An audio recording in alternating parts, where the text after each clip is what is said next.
Ok, Greetings, travelers, and welcome to the Genshin Impact ya version está bien. 3.2 special program. I'm your host, Zach Aguilar, the voice of the male traveler, Ether, and today I'm joined by... I've been waiting for you for ages. Hey everyone, I'm Kimberly Ann Campbell, and I voice Lesser Lord No Kusanali, pedazo así. aka Nahida. This is my first ever special program, and I can't wait to explore the upcoming content with all of you. And what's up, everybody? My name is Alejandro Saab, and I'm the voice of Sino. Hopefully, everyone's gotten to know Sino a little better during this version, and we've still got plenty of Sino coming our way in the upcoming version, too. And I'm sure lots of travelers are super excited to see what version 3.2 has in store for us. So let's jump right in and start with our new version trailer. Let's do it! Así, ¿no?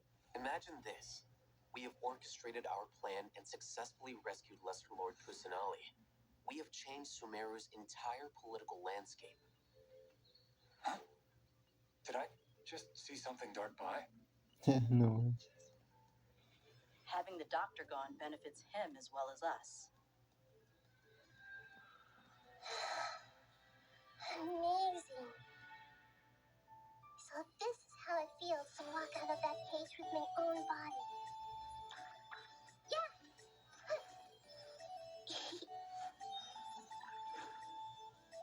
Hey. Make yourself at home. Yeah. But now doesn't seem to be the time to indulge in this feeling. Is it too late for an extension? Ah! Not now.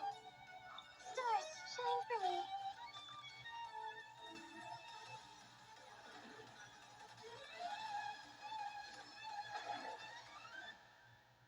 Luckily, there is still some time left for me to take care of everything before I leave.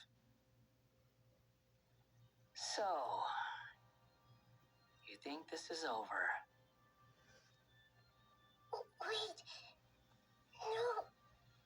I can't. That's the secret hidden by Ermin's soul concerning the truth of this world. The balladeer has already become a god? No wonder your own people have abandoned you, God of Wisdom. No hace chido. At my command, you shall fall. My endless cycle begins.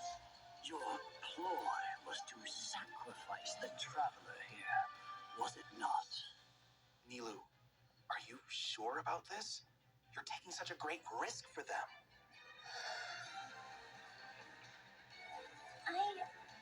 I must admit that I'm a little scared.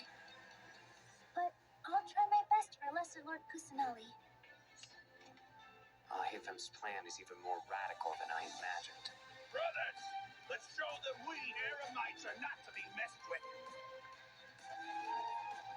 Bizarre, you've betrayed all of Sumeru, betrayed its Archon.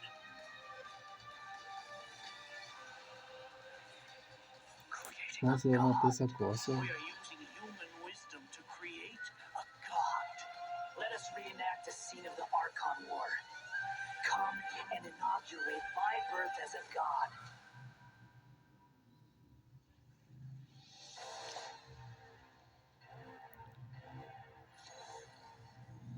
Se ve chido. No. Aquí lo pausa. After experiencing the Sub-Zeru's Festival Samsara and Me surviving our moví. journey through the desert, we'll finally get to the riveting end of the Sumeru Archon Quest in version 3.2. Picking up right where we left off, the Traveler is teaming up with some amazing characters to face the Academia and rescue Sumeru's Archon. But I'm sure the first thing everyone's wondering is how we're going to save the Dendro Archon. Yeah. Oh, for sure. Nahida's been locked up by the doctor inside the sanctuary of Surasthana. It's not like we can just go walking in there. And on top of that, we're dealing with two of the Fatui Harbingers now. We've got the Balladeer in his super powerful looking boss form, as well as the Doctor, who seems to be a real tricky one to predict. I'm not gonna lie, the Traveler really has his hands full with this one. Yeah, definitely a tricky situation. Totally. And besides these two harbingers, we can be sure the Grand Sage will also be on his guard. But hey, with the help of two insiders like Sino and I'll Hate Them, we might just have a way into the academia. Well, as the General Mahamatra, Sino also has his own agenda. After being tracked and predicted by the academia for all these years, this might just be his chance to settle the score. And if we're hoping to truly save Sumeru, we'll definitely need the power of the Dendro Archon to help us. Yeah, I can't wait to see how everyone's hard work and coordination plays out. And I don't know about you guys, but besides saving Nahida, I'm also curious how we're going to save Irminsul. Plus, we still don't know the meaning behind the words that Greater Lord Rukkhadevata left us. World, forget me. Well, travelers will be able to personally unravel the answers to all these questions in their own journeys through version 3.2. You know, I'm actually kind of curious what the future for Sumeru will be once they get through all of this and, well, what will happen to the crew we've been working with along the way? Yeah, same. I just hope things will work out for everyone affected by Elazar, like Dunyarzad and Kale. Oh, and we can't forget the desert dwellers who have been mistreated all these years. There's a lot that needs to change for them, too. Right. So be sure not to miss Chapter 5 of the Archon quest. Akasha pulses, the Kulpa flame rises. It'll be quite the ride, and I hope everyone will enjoy it. Yeah, and of course, the end of this quest won't be the end of everyone's journey in Sumeru. There's still many puzzles and mysteries waiting to be solved. Whether it's Lesser Lord Kusanali, the Doctor, or the Balladeer, I think there still might be lots of unexpected things waiting to be uncovered. Yes, it's gonna be awesome. Okay, so now that we've talked about some of the storyline, maybe we can talk about that massive mechanical looking puppet we've seen. That's the god that the Academia has been creating. That's right. And now that you mentioned it, let's talk about the Balladeer boss battle. Whew, this boss looks tough. The Doctor must have put a lot of his energy into this. Yeah, the Balladeer has lots of strong and awesome looking abilities, so why don't we start by checking out some gameplay from the new boss battle? Sounds good. Woo! ¿Cómo que un vistazo? ¿Así? ¿Así va así? No manches.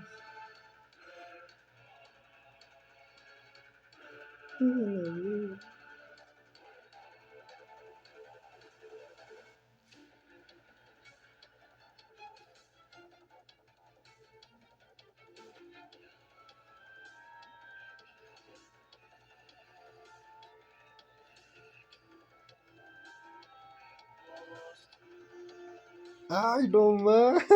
Está chido. No te pases.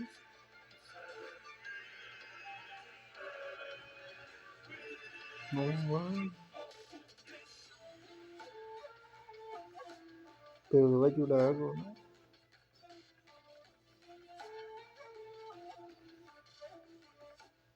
Wow, just look at the size of it. Mm, Pretty está sure muy this boss is going grande. to push travelers to the limit. Yeah, no kidding. I mean, that thing is huge. And come to think of it, this is like the third Fatui Harbinger boss battle we've had. They really keep stepping up the art and design every time. It's so awesome. Yeah, It's so cool. this is an ultra powerful puppet we're going up against here. So we're talking huge attacks and epic moves. Let's break it down a bit. In the first phase of the battle, the Balladeer will use his massive arms to attack everyone. The arms are capable of utilizing different elemental powers, and there are several types of abilities, including attacks that create fields of burning or freezing effects on the ground. Oh, you know what? This fight kind of reminds me of when we fight Ruin Guards. I think we'll have to come up with a way to paralyze it. Right. And you might have noticed there are some arcane formations on the ground, so activating those might trigger some interesting effects. And I bet a lot of people are wondering what that thing is floating next to us. Not gonna lie, is kind of cute. Oh, maybe it's a Paimon reskin. Sorry, but no. Not only is it super cute, but it's also super powerful. Travelers will need to charge energy for this little helper and use its special skill to counter the boss in battle. A helper in a boss fight. Yeah, that's definitely not Paimon. Once the balladeer has transformed into this massive form, our usual attacks won't deal any tangible damage to him. So, the Okay. only thing capable of breaking through his defenses will be our little helper that we just mentioned. There will even be some moments in the fight where travelers will need to use an aiming mode to attack the boss's weak points.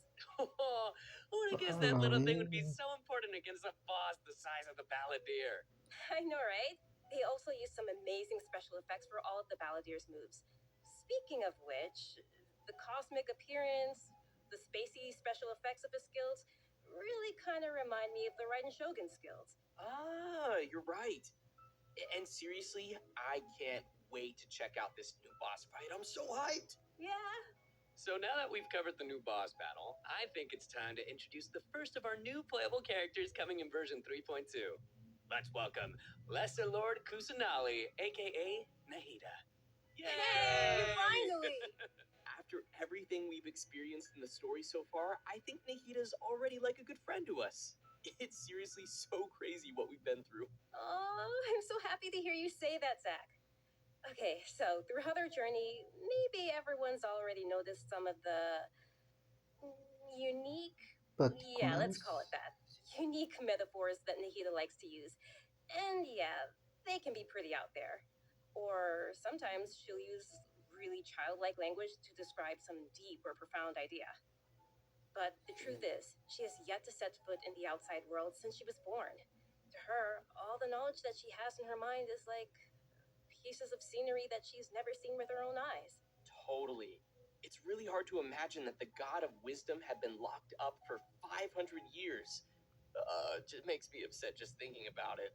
But I'm sure everything will work out sooner or later. If travelers would like to spend more time with Nahida, then be sure to check out Nahida's story quest, Sapientia Oromastes chapter. Oh, The quest will be available upon completing the Sumeru Archon quest. So be sure to check out the quest to learn more. It's nice that we'll get to spend more time with her. But I want to see Nahida in battle. What you got for us, Kimberly? Oh, I've got lots to share.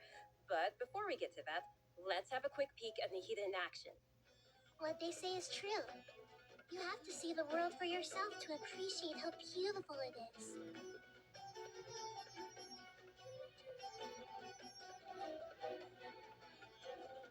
Susato. The Temple of Wisdom!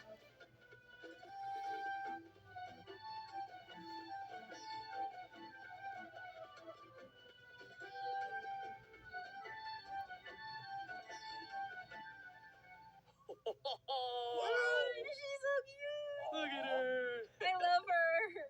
Aw, little Nahida is so cute. I love how she hops around when she's fighting. Oh, and her swing too. So, what's that skill that looks like she's using a viewfinder or something? That seems pretty different.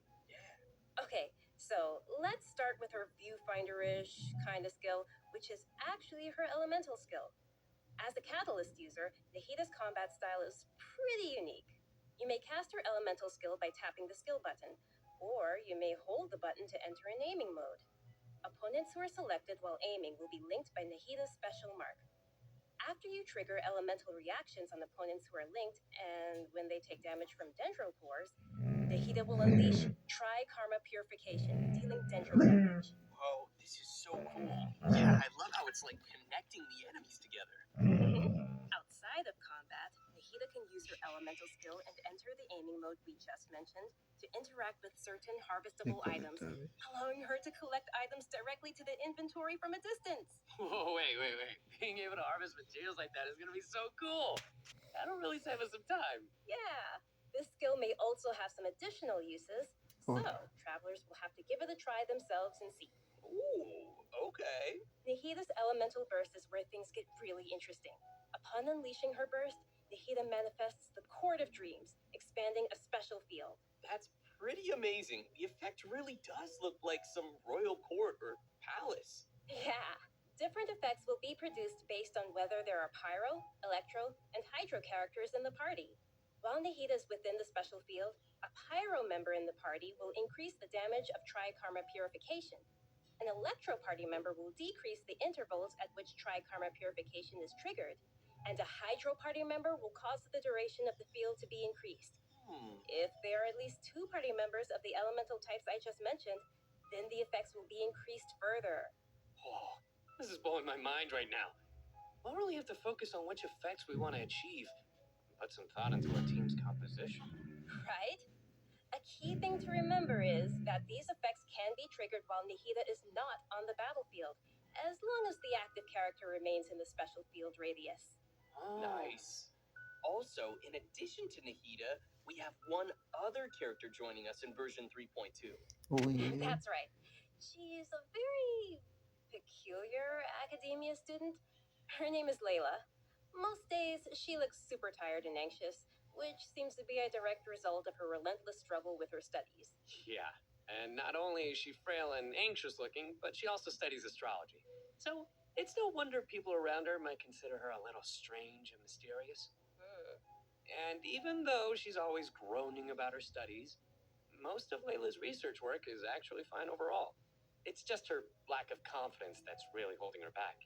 And that's when her unusual ability comes into play. And her ability is sleepwalking. Caminando, Yeah. mira.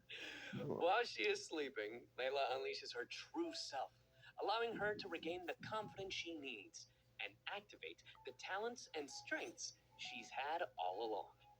As soon as she starts sleepwalking, her unfinished papers no longer seem like the monumental tasks they were, and she completes them in no time. This is definitely something only Layla can do.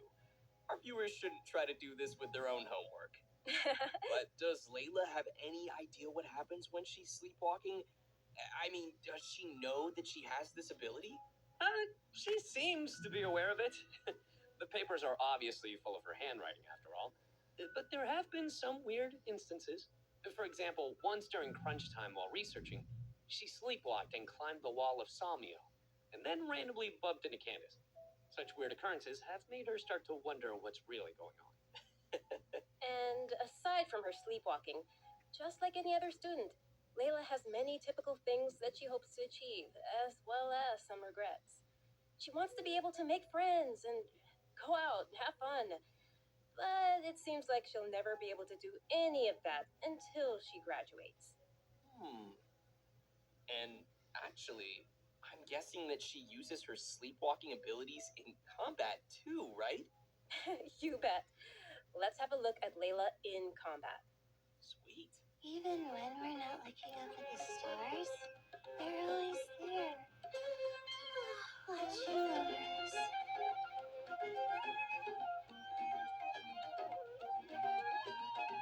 My guiding stars! Ay, Chares. Ay, qué molesto.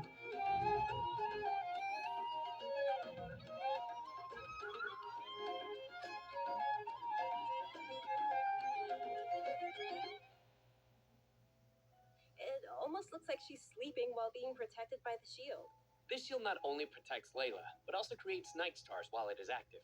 When a character protected by the shield uses an elemental skill, more night stars will be created. Once 4 night stars have been accumulated, they will transform into homing shooting stars, dealing damage to any opponent's hit. Ooh. Night stars. I love how her skills have a starry theme. It ties into her studies. Yeah, throughout the skill's duration, each time a night star is accumulated, the shield strength will increase. This effect can stack up to a maximum of 4 times. Whoa. Layla's elemental burst unleashes a dream sphere that constantly fires starlight AoE, while also generating night stars for Layla's shield.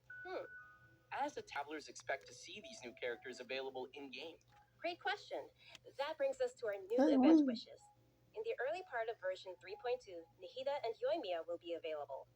In the later part of the version, we'll be seeing rerun event wishes for Yainiko and Tartaglia, and Layla will become available for the first time. Also, a new 5-star weapon, 1,000 Floating Dreams, will be appearing in the new weapon event wish. Oh, nice. By the way, I've heard that Layla's been getting ready recently to participate in Sumeru's Beast Tamer tournament. But before we get into that, I think it's time for us to take another break. We'll be back with the latest info on events coming in the version update. I know what you're thinking. It's time for redemption code. You guys get it? I know. Ahora. Alright, that's enough. Se ve chido el jefe.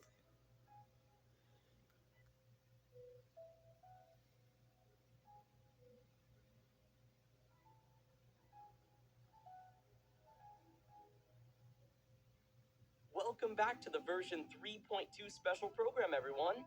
Next, we'll take a look at some of the new events for the coming update. An amazing fungus competition is about to begin in the lands of Sumeru. Not only has it attracted local competitors from Sumeru, but also spectators from other nations. A fungus competition? How does that even work? Aren't fungi dangerous? They're always attacking us in the wild. I know it sounds a little weird, but you'll love it. In this contest, participants will use a special gadget called a wisdom orb to catch and train their fungi and participate in battle events. Although the fungi often pose as little troublemakers for us in the wild, using this gadget will allow travelers to establish a certain level of communication with them. Okay, so if I catch and train a jade plume terror shroom, then I should be pretty much unstoppable, right? Oh no, come on, that wouldn't be fair. In this event, travelers will be able to sneak up on fungi in some certain areas to catch them. Unfortunately, the Jade Plume Terror Shroom is not one of those areas, Kimberly. Aww.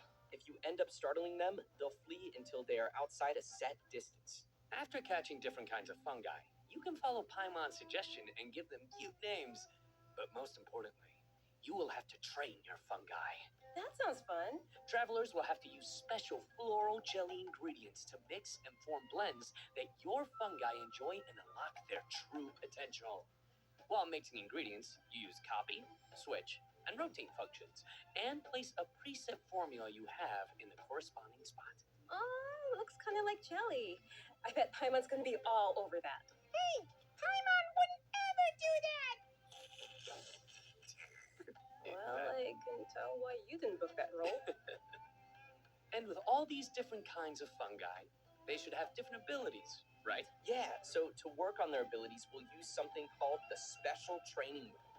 In this mode, there will be two challenge types: Coordinated Assaults and Zone Defense.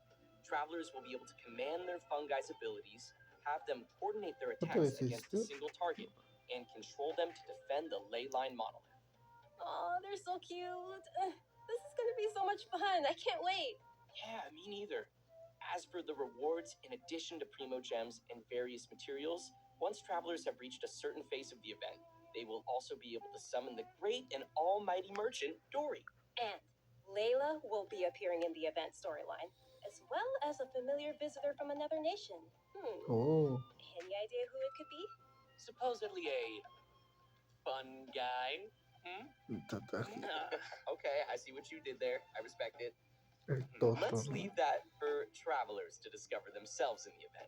Come on, guys, fun guy. Okay, next up we have a change of pace with an all-new Trials event.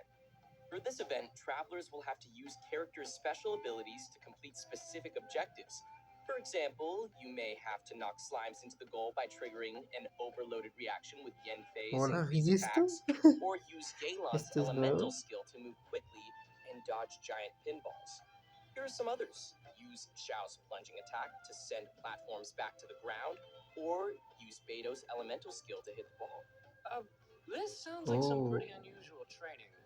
Yeah, and to make things even more interesting, this event will support co-op gameplay. Oh, this sounds like it'll be a lot of fun to watch. But what about objectives for characters that maybe we haven't unlocked yet? No worries, we got you covered. All the corresponding characters will be provided as trial characters in the challenges. Perfect. In addition to these events, version 3.2 will also feature an event for our players to put their skills to the test. This time, we'll have a new edition of the Hypostatic Symphony event. Nice. So, what changes can travelers expect this time around? The most notable change, of course, will be the addition of the new Dendro Hypostasis. That's right, the last member of the Hypostasis family will be officially landing in version 3.2. Besides serving el as a new último. open world boss, the Dendro Hypostasis will also be busy performing alongside its fellow Hypostases in the Hypostatic Symphony event. This time around, travelers will be facing challenges featuring the Dendro, Cryo, pyro, and hydrohypostases. Before each challenge, travelers may select a buff effect to use. However, as you increase the difficulty, the number of uses will decrease and the enemies will become more challenging. So it'll be super important for travelers to plan the right moment to use these effects. So what options do we have once we run out of buffs? Travelers will still be able to use food and potions from their inventory. If you're aiming to just collect all the Primo Gem rewards, then don't worry. You won't need to up the difficulty too much. Okay, good to know. Whew. I, for one, will definitely not be upping the difficulty. And just like before, you may tackle the challenges together with your friends once they have joined your world. Great. We can help each other out. Oh, yeah. Now that we've covered the challenge event, let's take a quick look at a couple more casual events coming our way in the new update. First, we'll be finding inspiration for an illustrator in the ¿Otra Outside the vez? Canvas Inside the Lens event. And once again, Esto we'll ya be lo working hice. together with Levin in Marvelous. We also have some news on system-related updates and optimizations. I'm really excited about the first of these, which is regarding the Serenity Pot. Starting with version 3.2, the Serenity Pot will be adding the long-awaited replication system. Wow, that's super amazing. Yeah. This feature will allow travelers to use sharing codes to bring designs from other travelers' teapots Oh, and yeah. implement them in their own, or share their own teapot designs. I know there may be some travelers out there who have seen some amazing teapot designs that they've wanted to also create themselves, but didn't have the ability or time to make it. With this new function, travelers will be able to bring that creativity back to their own teapot or share their creativity with others. Get ready to hit up your friends with amazing teapot skills. I can't wait to see everyone sharing their designs, especially with me. Which brings us to our final update to share with everyone. This one is regarding the game's available languages. Ojo. Starting with version 3.3, which will be the update following this one, Genshin Impact will be adding Turkish and Italian to the game language Italian. settings. So, players who'd prefer to see the game's text and UI in those languages can look forward to that. The team truly hopes that travelers from all over the world can enjoy the game and start their own journeys through the world of Tibet. For further details, please check Genshin Impact's official channels and keep an eye out for future announcements and info. Wow, we've covered a ton of stuff. Seriously, it's a lot to take in. For sure. So now is probably a great time for our last redemption code. Oh yeah, let's go.